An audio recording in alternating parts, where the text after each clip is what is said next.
ہاں ہم اللہ سے صلح کر لیں دل ہی دل میں اللہ سے، میں بھی آپ بھی ہم سب، کیونکہ سب کو معلوم ہے کس کس نے کیا کیا ہے. وہ اللہ بڑا معاف کرتے ہیں، بہت جلدی معاف کر دیتے ہیں، اور بہت محبت کرتے ہیں، بہت جلدی معاف کر دیتے ہیں. بہت جلدی معاف کر دیں گے، بہت جلدی مالک سے معاملہ ٹھیک کر لیں گے. آؤ وہ ساری مخلوق سے معاملہ ٹھیک کر کے چھوڑے گا. کیونکہ ساری دنیا پر کس کی چلتی ہے بھائی؟ ارے ساری دنیا پر کس کی چلتی ہے؟ ساری دنیا کس کی ہے؟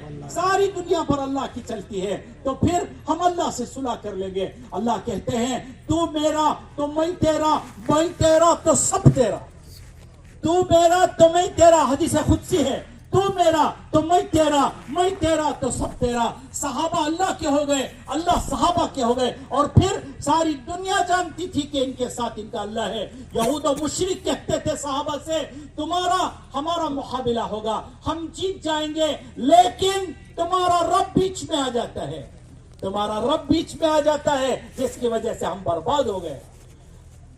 مشرک کہتے تھے، یہود و نصارہ کہتے تھے. اب اللہ کو لینے کا ایک ہی راستہ ہے، اللہ سے صلح کر لینا، معافی مانگ لینا. وہ بہت جلدی معاف کر دیتے ہیں، بہت جلدی تو مان جاتے ہیں، بہت جلدی معاف کر دیتے ہیں. کہا تو ہمارے ڈر و خوف سے ایک آنسو بہا دے گا، ہمارا آنسو جہنم بجھا دے گا، لیکن تو 500 برس وہاں روئے گا، ہمیں تجھ پر رحم نہیں آئے گا. یہاں رو لے، یہاں ہمیں منا لے، ایک بار ہمیں پکار لے، سچے دل سے توبہ کر لے، ہم تجھے معاف کر دیں گے. اسی لیے علماء نے لکھا ہے اللہ کی رحمت سمندروں کے برابر، سمندروں کے برابر ہے، سمندروں کے برابر. ارے دیکھا سمندر آپ نے دیکھا ہے؟ سمندروں کے برابر اللہ کی رحمت ہے. اور ساری امت کے گناہ، علماء نے لکھا ہے ساری امت کے گناہ، ساری انسانیت کے گناہ اللہ کے نزدیک ایسے ہیں جیسے سمندر کے کنارے بیٹھ کر کوئی میلی خمیز ہو رہا ہو، اس خمیز سے کتنا میل نکلے گا، یہ میل ساری امت کے گناہ ہے. اور اللہ کی رحمت سمندر کے برابر ہے.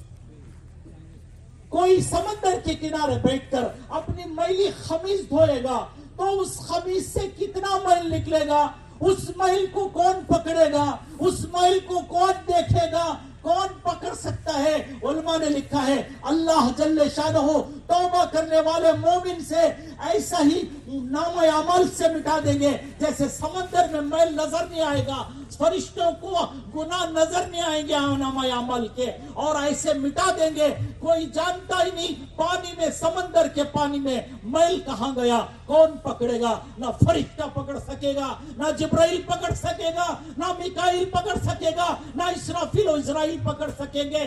تیرے اور اللہ کا معاملہ ہے، اللہ نے مٹا دیا، اللہ نے سارے گناہوں کو مٹا دیا. کوئی پکڑ نہیں سکتا، جیسے سمندر میں میل کوئی پکڑ نہیں سکتا. علماء نے لکھا ہے میل ہی ساری انسانیت کے گناہ ہے، اور اللہ کی رحمت سمندروں کے برابر ہے. اتنے بڑے اللہ ہیں، اتنے بڑے اللہ کی ہم نے نافرمانی کی، ان کے حکم توڑے، آج صلح کر لینی ہے. اللہ کے حکموں کو بھی پورا کرنا، حضور کی اطاعت پر بھی زندگی کو لانا، اور دنیا میں جب تک ہے دنیا میں سب کا حق ادا کر کے جانا، بیویوں کا بھی، بچوں کا بھی، ماں اور باپ کا بھی، پڑوسیوں کا بھی، رشتہ داروں کا بھی، اپنوں کا بھی، غیروں کا بھی، سب کا حق ادا کر کے ہم دنیا سے جائیں گے. تو حضرت اویس قرنی کا قصہ چھوٹا تھا، یاد ہے آپ کو؟ حضرت اویس قرنی رضی اللہ تعالیٰ، جب اللہ نے ان کو کہا، اویس تو خاندانوں میں بہت مشہور تھا، سب کے کام آتا تھا، سب کی مدد کرتا تھا. اللہ کہیں گے اویس یہ ہمیں بہت اچھا لگا. پھر اللہ کہیں گے اویس باپ کی خدمت کی، بہت اچھا لگا. اللہ کہیں گے، پھر کہیں گے اویس تو نے ماں کی بڑی خدمت کی، ہمیں یہ بہت اچھا لگا، ہمیں بہت اچھا لگا. آخر میں حضرت اویس قرنی کہیں گے یا اللہ وہ تو سب ٹھیک ہے نا، مجھے کیوں روک لیا ہے جنت میں جانے سے؟ اللہ کہیں گے اویس ذرا پلٹ کر کے ادھر دیکھ. علماء نے لکھا ہے کوئی اپنی مرضی سے جنتی اور جہنمی اپنی مرضی سے گردن بھی نہیں پلٹا سکے گا جب تک کہ اللہ نہ چاہے. حضرت اویس قرنی رضی اللہ تعالیٰ اپنی گردن کو ادھر پلٹائیں گے، سامنے جہنم نظر آئے گی، ہزاروں لوگ جہنم میں گر رہے ہوں گے.